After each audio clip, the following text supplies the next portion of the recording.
ముఖ్యంగా తెలంగాణ ప్రజల యొక్క గౌరవ ప్రతిష్టలను పెంచింది. ఈరోజు దేశ రాజకీయాలలో ఒక పక్కన రాజ్యాంగాన్ని మార్చాలి, రిజర్వేషన్లను రద్దు చేయాలి, ఎన్నికల్లో నెగ్గాలి అంటే ఎన్నికల కమిషన్ను కూడా దుర్వినియోగపరిచి బ్రతికున్న ఓటర్లను చనిపోయినట్టుగా, లేని ఓటర్లను ఉన్నట్టుగా నమోదు చేసి ప్రజాస్వామ్య ప్రక్రియను అపహాస్యం చేస్తున్న ఎన్డీఏ ఒక పక్కన, మహాత్మా గాంధీ గారి స్ఫూర్తితో సాధించుకున్న ప్రజాస్వామ్యం శాంతియుతంగా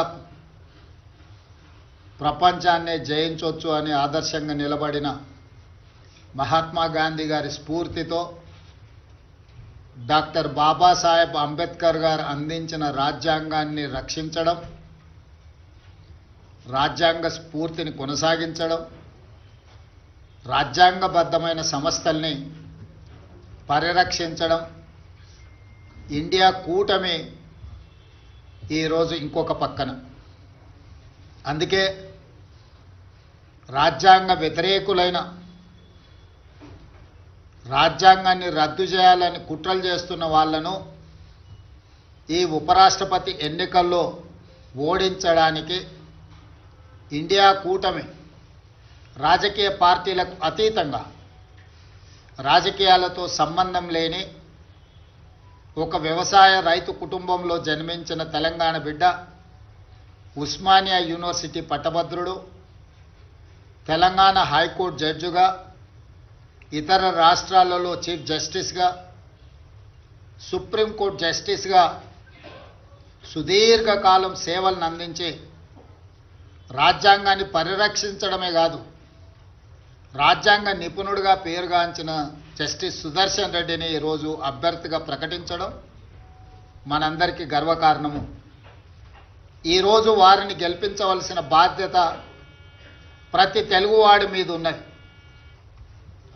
దేశ రాజకీయాలను ప్రభావితం చేయగలిగిన, దేశ ఆర్థిక వ్యవస్థను ప్రపంచంతో పోటీ పడే విధంగా తీర్చిదిద్దిన పివి నరసింహారావు గారి తర్వాత మళ్ళీ తెలంగాణ ప్రాంతానికి జస్టిస్ సుదర్శన్ రెడ్డిని ఇండియా కూటమి ఉపరాష్ట్రపతి అభ్యర్థిగా ప్రకటించడం మనందరికీ గర్వకారణము. అందుకే ఈరోజు తెలంగాణ రాష్ట్ర ప్రభుత్వం తరఫున ఇండియా కూటమి రాజకీయాలకు అతీతంగా న్యాయ నిపుణుడు, న్యాయ కోవిదుడు జస్టిస్ సుదర్శన్ రెడ్డి గారిని అభ్యర్థిగా ప్రకటించడంతో రాజకీయాలకు అతీతంగా మనందరము ఏకం అవ్వాల్సిన సందర్భము.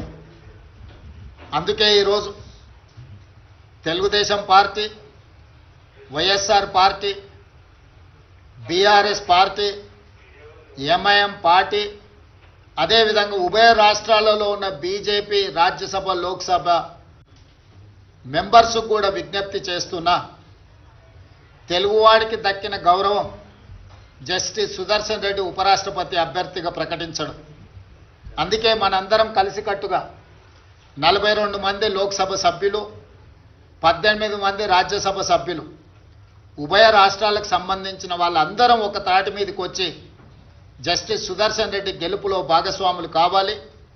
జస్టిస్ సుదర్శన్ రెడ్డిని గెలిపించవలసిన బాధ్యత మన అందరి మీద ఉన్నది. కాబట్టి చంద్రబాబు నాయుడు గారిని, చంద్రశేఖరరావు గారిని, వైఎస్ జగన్మోహన్ రెడ్డి గారిని, జనసేన అధ్యక్షుడు పవన్ కళ్యాణ్ గారిని, ఎంఐఎం పార్టీ అధ్యక్షుడు అసదుద్దీన్ ఓవైసీ గారిని, అదేవిధంగా ఉభయ కమ్యూనిస్టు పార్టీలు, ఈ రాష్ట్రాల నుంచి ప్రాతినిధ్యం లేకపోయినా ఇతర రాష్ట్రాలలో కమ్యూనిస్టు ప్రాతినిధ్యం ఉన్నది కాబట్టి ఆయా పార్టీలను కూడా తెలుగు వాళ్ళుగా మన వాళ్ళు సంప్రదించి మద్దతు కూడగట్టి జస్టిస్ సుదర్శన్ రెడ్డి గారి గెలుపు కోసం పని చేయాలి. జస్టిస్ సుదర్శన్ రెడ్డి గారి గెలవడము ఇప్పుడు అవసరం. ఎందుకంటే రాజ్యాంగాన్ని పరిరక్షించాలంటే న్యాయ నిపుణులు, న్యాయ కోవిదులు రాజ్యాంగాన్ని ప్రజలకు ఆ స్ఫూర్తిని అందించడానికి ఉపరాష్ట్రపతిగా ఉంటే ఇది దేశ ప్రజలకు ప్రయోజనం చేకూరుతుంది, ప్రజాస్వామ్యం కాపాడబడుతుంది. అందుకే ప్రజాస్వామ్యాన్ని పరిరక్షించడానికి రాజకీయాలకు అతీతంగా మనందరం ఏకమై జస్టిస్ సుదర్శన్ రెడ్డి గారిని గెలిపించాల్సిన అవసరం ఉంది.